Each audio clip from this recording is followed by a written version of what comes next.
Kaya kung ikaw man ay magpasya, kung ikaw man ay i-require ng Biblia na magsumampalataya, magsisi at magpabautismo, hindi ito kapalit ng kaligtasan.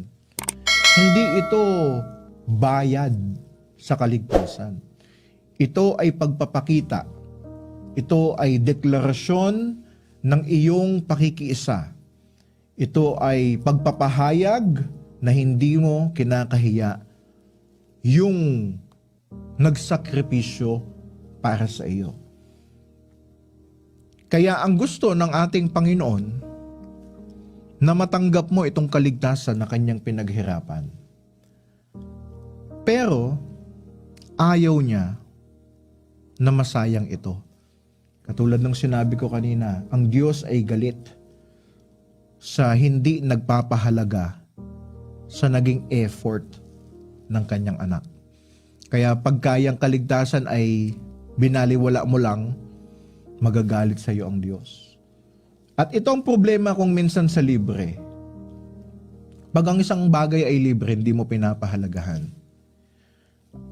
Karanasan yan ng mga ngayon ay nag-adulting na.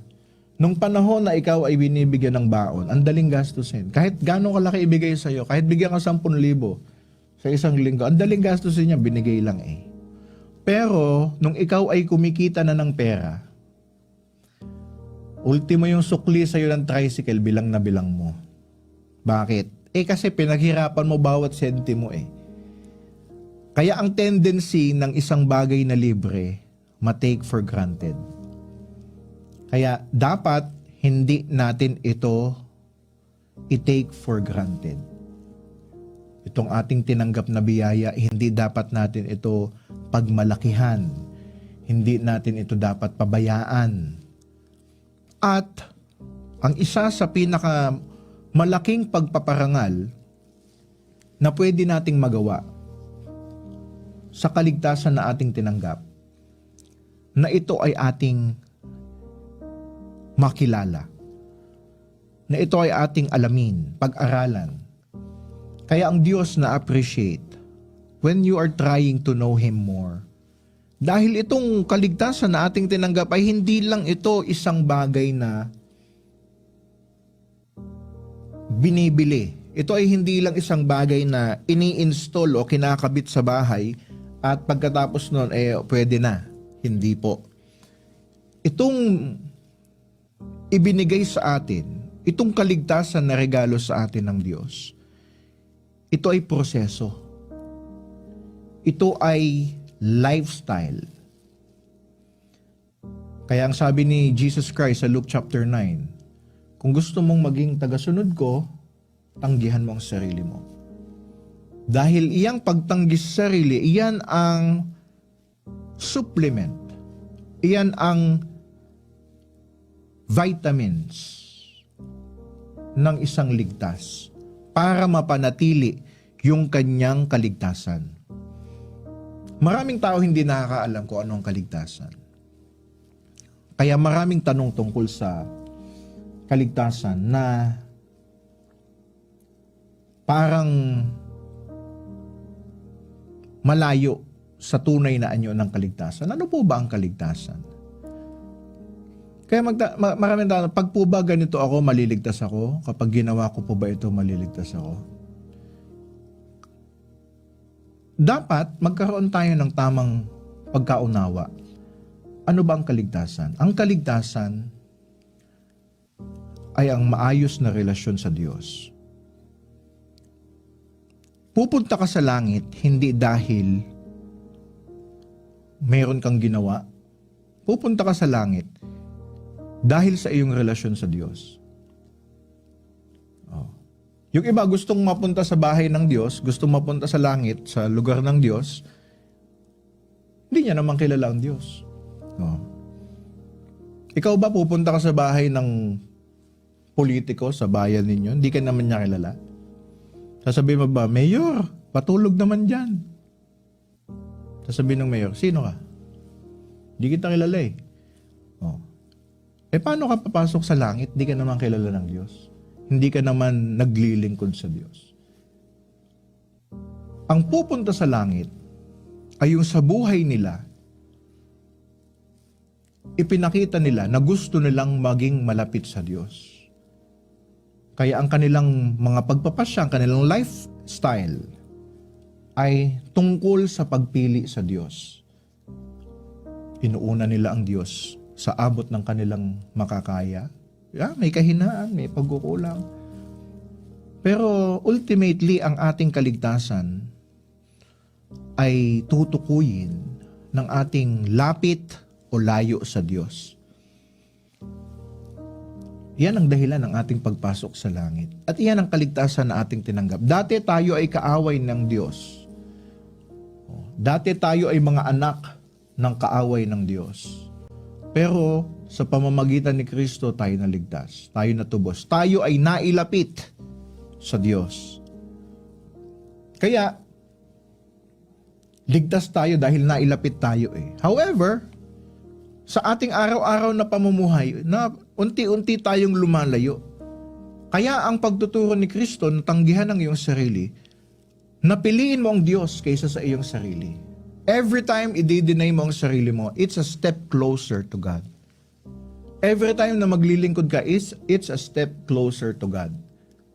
Iyon ang nagagawa ng ating mga paglilingkod. Kaya yung kaligtasan mo napapanatili mo, bakit? Malapit ka sa Diyos. Yun lang ang tanging nagagawa ng ating mga paglilingkod. Kaya kung ikaw magpasya sa buhay na ito, na gusto mong mapalapit sa Diyos, yan ay gagantihan ng Diyos ng habang buhay na pagiging malapit sa Kanya. Kung ayaw mong mabuhay na malapit sa Diyos, gusto mo malayo, habang buhay kang malalayo sa Diyos. Kaya iyan po ang kaligtasan. Yung iyong lapit sa Diyos. At dapat nating tandaan, ito ang ating dapat na tandaan sa ginawa ni Kristo sa atin. Sa 1 John, 1 Juan 4:19, ganito po ang sabi. Tayo'y nagsisiibig sapagkat siya'y unang umibig sa atin. Itong pagkakamali ng maraming tao, akala niya kailangan niyang magtrabaho, kailangan niyang magsumikap para siya'y mahalin ng Diyos. Hindi po. Nung mahina ka pa, minahal ka na ng Diyos. Nung ikaw ay makasalanan pa, minahal ka na ng Diyos. Hindi mo kailangang magkunwari, hindi mo kailangang magpanggap, hindi mo kailangang magmukhang malakas para ikaw ay mahalin ng Diyos.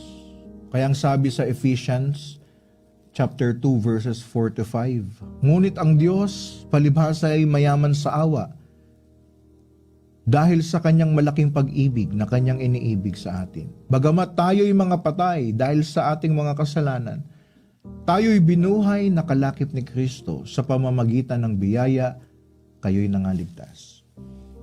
Kaya kahit ikaw ay may pagkukulang, mahal ka ng Diyos. Kahit ano ang iyong nagawa, kahit ano ang iyong nasabi, kahit ano ang iyong mga naisip before, mahal ka ng Diyos. Huwag kang mahiya, huwag kang magilty na lumapit sa Diyos. Dahil alam ng Diyos ang kalagayan mo. At ang dapat na tugon natin sa ginawang ito, sa transaksyon na ito ng Panginoon, ang sabi sa Juan 14:15, kung ako'y inyong iniibig, ay tutuparin ninyo ang aking mga utos. Kaya ito po, mga minamahal, ang pag-ibig ng Diyos sa atin. Tinubos niya tayo sa isang bagay, sa tiyak na kapahamakan. Ito ay isang bagay na napakahirap. At yan ang pagmamahal ng Diyos sa atin. Pero, hindi man natin ito babayaran, pakitaan natin ng pagpapahalaga. Pakitaan natin ng value. Pakitaan natin ng appreciation ng Diyos. At kung tayo man ay sumunod, again, hindi ito bayad, hindi ito kapalit ng kaligtasan. Ito'y pagpapakita, ito'y pagkilala sa kabutihan ng Diyos sa atin. At sana po, ang bawat isa sa ating nakikinig ngayon, makinabang sa ginawa ni Kristo. Sana po ang mga naaabot ng mensaheng ito, ma-realize kung gaano siya kamahal ng Diyos.